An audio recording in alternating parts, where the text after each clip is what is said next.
L'association Tous pour la promotion du don de sang, PEDO sans sigle, en partenariat avec l'Association burundaise des étudiants en médecine, on a préparé une conférence débat dont le thème était le don de sang, un geste humanitaire à la portée des jeunes. Et on voulait sensibiliser les jeunes. Ici, nous étions avec les leaders des jeunes qui sont dans les associations et on voulait encore une fois leur rappeler que nous avons besoin d'eux pour avoir la quantité nécessaire pour sauver des vies au Burundi. Alors, on avait avec nous l'autorité du Centre national de transfusion sanguine, on avait un leader religieux et des donneurs de sang qui ont essayé d'éclairer les jeunes sur ce que c'est que ce geste humanitaire, ce don, cette solidarité humaine que de donner du sang. Voilà, et nous espérons que notre message a porté, que les jeunes vont être de plus en plus engagés dans ce don de sang.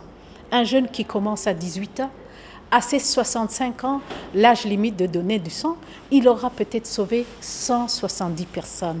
Minimum 170 personnes. Et vous savez que lorsqu'on sauve une vie, on est applaudi, mais soi-même, on sent vraiment une gratitude intérieure.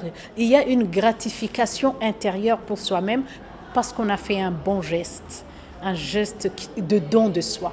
Et ça, c'est vraiment, on encourage les jeunes à toujours donner, à être là, à être attentionnés, être solidaire avec son prochain.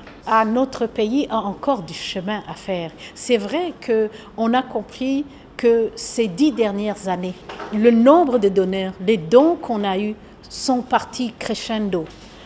Ils ne sont pas arrêtés. Entre 2013 et 2020, les dons ont doublé par an. Et c'est une bonne chose. Mais, par exemple, en 2020, les dons ont été de 88 000 dons, poches de sang, disons. Mais les besoins aujourd'hui sont de 125 000 poches. Donc, le gap est très important. C'est pour cela qu'il faut continuer à mobiliser les jeunes, à les mobiliser, et tout le monde d'ailleurs, pour un don de sang, un don qui doit être volontaire, qui doit être bénévole et qui ne doit pas être rémunéré parce qu'on ne pourra jamais acheter du sang. Il n'y a pas de prix pour le sang. On le donne gratuitement, c'est un don.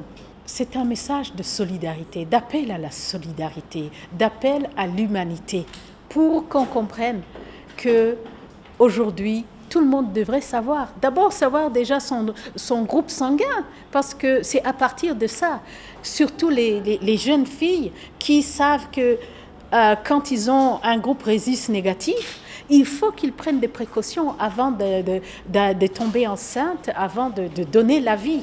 C'est très important de connaître son groupe sanguin. Et à partir de ça, on comprendra aussi combien c'est précieux de donner du sang.